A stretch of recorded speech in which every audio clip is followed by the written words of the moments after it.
Pirate Chronicles, episode 10, Joining the Dots.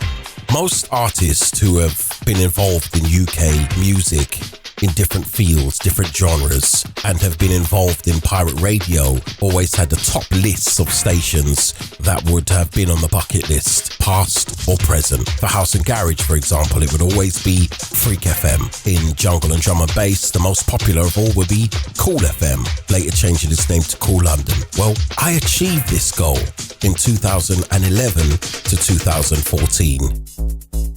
Being a fan of the station from young, a fan of most of the artists that climbed to fame on that platform, like Foundation members DJ Brocky, MC Det, Funky Flirt, Pressure X x2, Shocking, Remedy, The Ragga Twins, Devious D, Fearless, and the list goes on, including MC 50.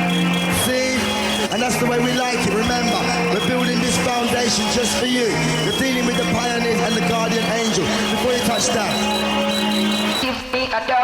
Fives was my connect in getting my show on Kool. So I always show maximum boost for that. We did a link up one time and he invited me on his show as a guest, knowing me from my Freak FM days, and I used to hail him out round Hackney sides when I used to live up there in Shoreditch. It was a dream to me to be a part of the legendary platform, and once in the studio looking at the information board and circling around to see these massive oversized monitors on the wall, it felt like home. So after having a chat with Fives on his Setup and Get Up show, it was surreal to me because his voice alone was amongst the most recognizable for years, listening to sets of tapes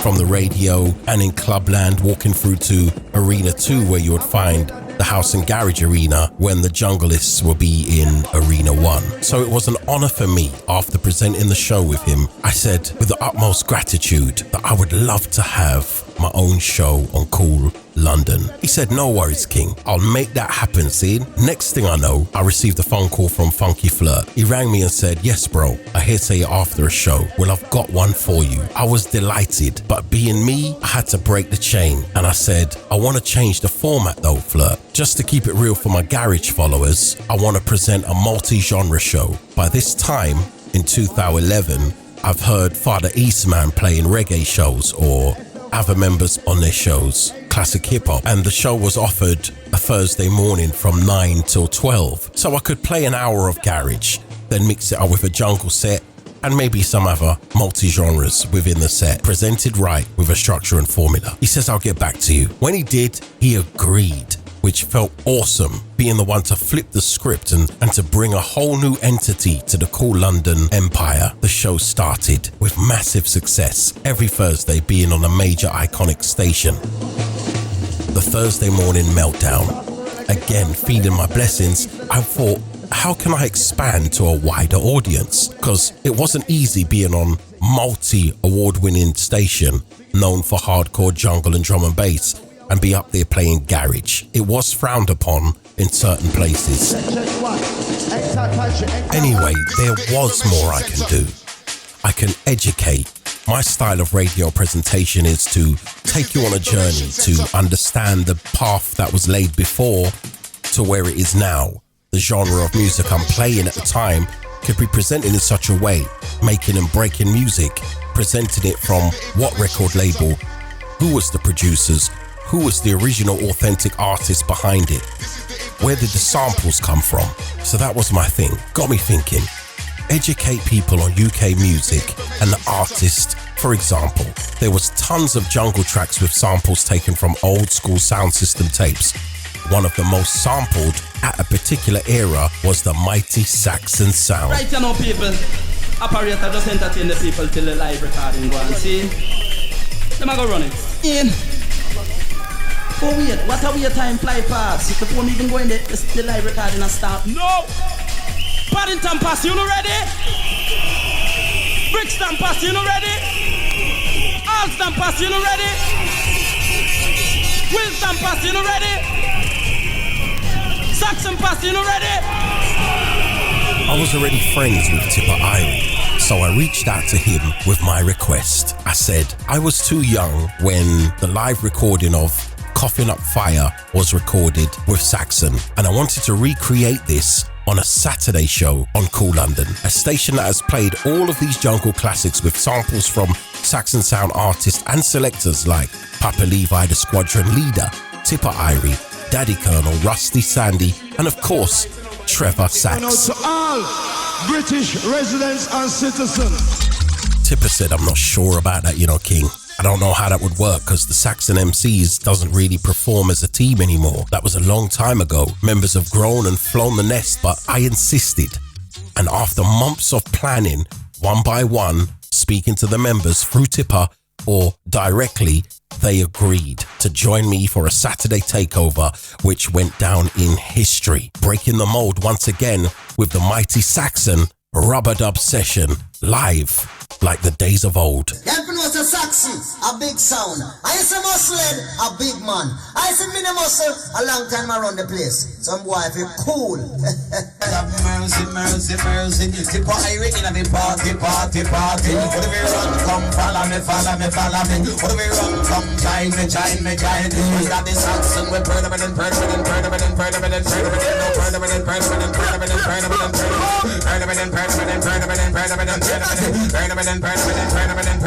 And then we Magdabazan, no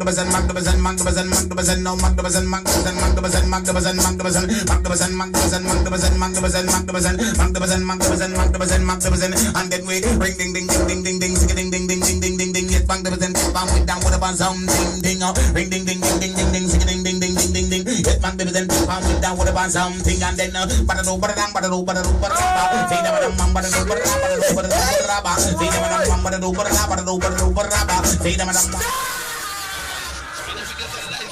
them kind of dope later, If you want to get locked up, within an interview, I could explain and bridge the gaps between the artist that was sampled so many times over the years for people to put the voices to the artist's name, for me to ask them the questions of how did they feel about being sampled so many times. So it opened up that dialect with a conversation that people have never heard before or didn't even realize about it. After this, I thought deep into bridging the gap again and felt it was long overdue. The nation heard from the man like General Levy.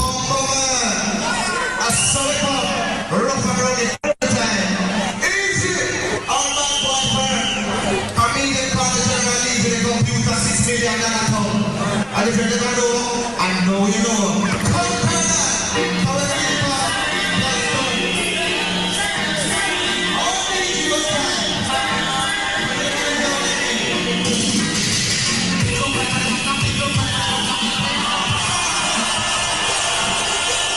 Who was blackballed by members of Kool London and the Jungle Fraternity, like the gatekeepers of the scene.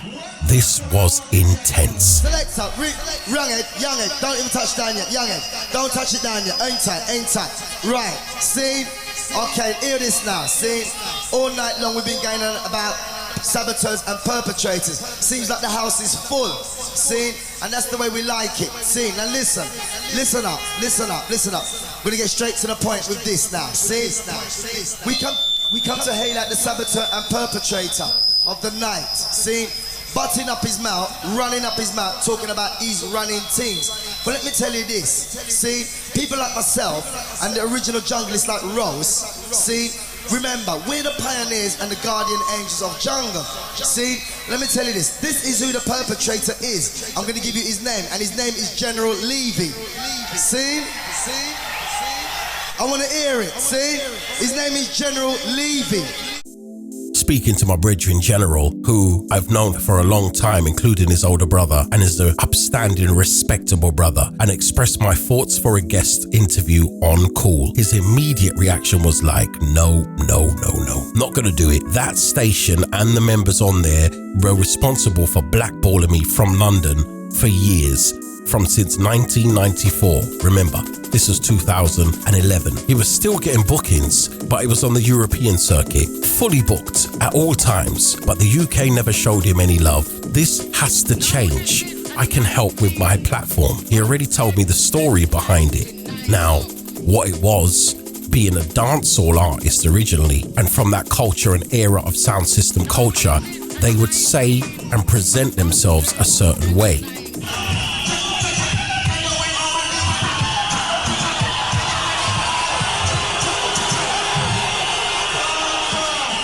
Which may seem very bossy to people. The words that were used as in, me a done, me are the best in the business, I'm the man. It seems very self-centered and focused on them as the artist alone. But that was just part of the culture. It's like sound system culture of artists, selectors saying, I'm the best sound, me are the number one in the business, I'm running the city and running the world. You get the drift. General Levy said something along these lines within an interview, and this got misconstrued amongst the jungle fraternity. Ain't tight, easy, ain't tight, I haven't even finished yet. Let me tell you about people like General Levy.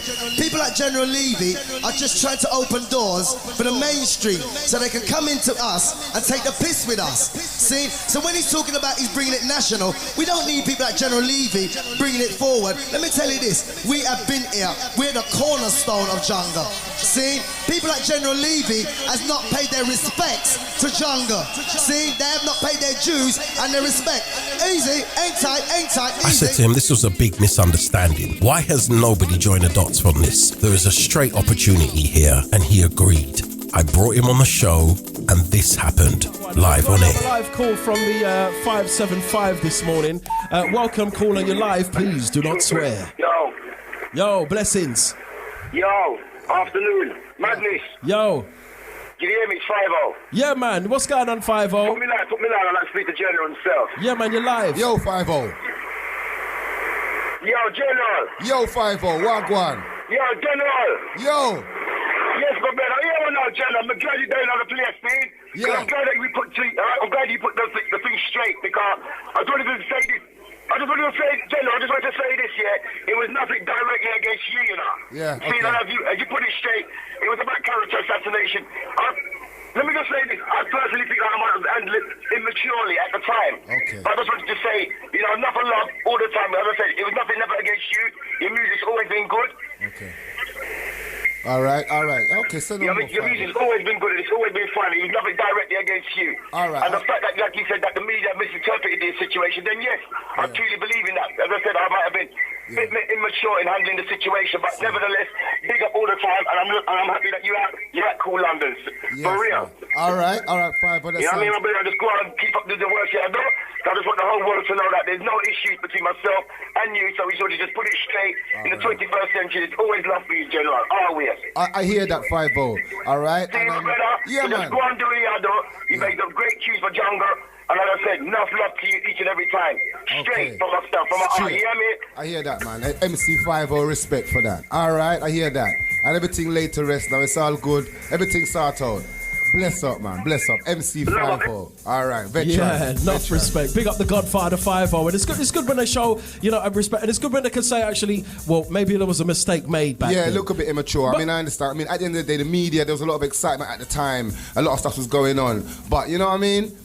When the smoke clears, people can see clearly and see what was really going on. And I'm happy for the opportunity to come to Kool FM, because it's a station that worldwide people talk about this station around the world, Japan, everywhere I go, America, people know Kool FM. So it's a pleasure to come here today as the #1 jungle station in the world. Yeah, someone come to about set it in New York. You see, to me, being a radio presenter and having a big platform that others haven't reached as yet, I feel it's like a responsibility for me to open up the doors to other members, whether you're established or not, or up and coming. If it makes the groove, it will get a play. If your music is different genre based from what I play, but it fits into what my spirit catches onto, I'm playing it. There's no pigeonhole that can hold me, which is another reason why I didn't break through to national radio like 1Extra or Radio 1 and Kiss, because it was always a conflict of interest with the dub plates that I play or the amount that I talk on radio, because I just talk maybe too much, you know. But there was other opportunities that I seized, and I thought, how else can I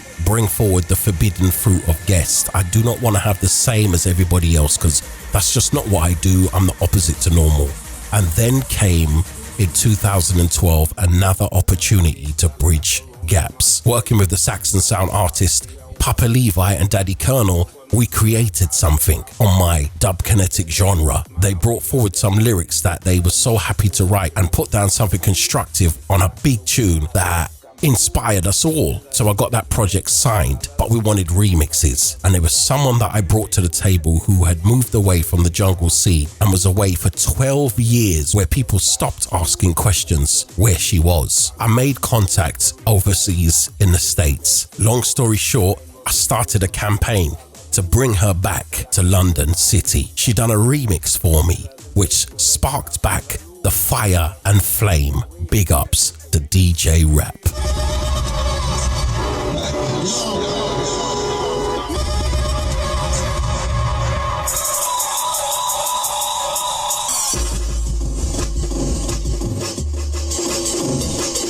Just by chance, the person that made this one is labelled as the Queen of Jungle Drum and Bass.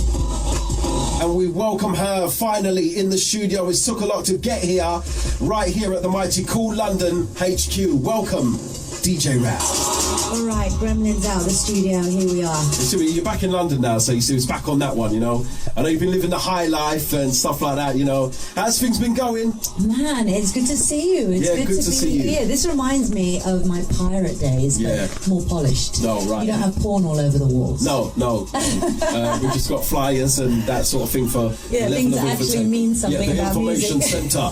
Yeah, so it's good to have you here. Obviously, we go back for a few months now, where we started off the autobiographical two-part interview with yourself, and I labelled it a two-part autobiographical because it was basically the full information that you gave, you know, about what you was doing and your history and that sort of thing. So we can alliterate on that and let them know that you are here. So finally, you know, it led on to this, which is now the UK rap tour sort of thing, you know. Well, we started. It's been interesting because if you remember how it started, it was like, you know, I hadn't really been doing much in the way of drum and bass, and I do an occasional drum and bass set in America because I'm playing house and stuff. And what was really cool is that you started this whole thing in my head of I don't know, you just got a fire going, you know what I mean? And then it was like, well, what happens if we do a Bring DJ Rap Back campaign? And the response bring back the campaign. It was great. Was so good. And then I made a little tune for you, and we did some stuff, and we had a bit of a giggle, and it just, you know, it just snowballed into a tour, which I think is gone really well, and we're excited. Everyone's already talking about next year now.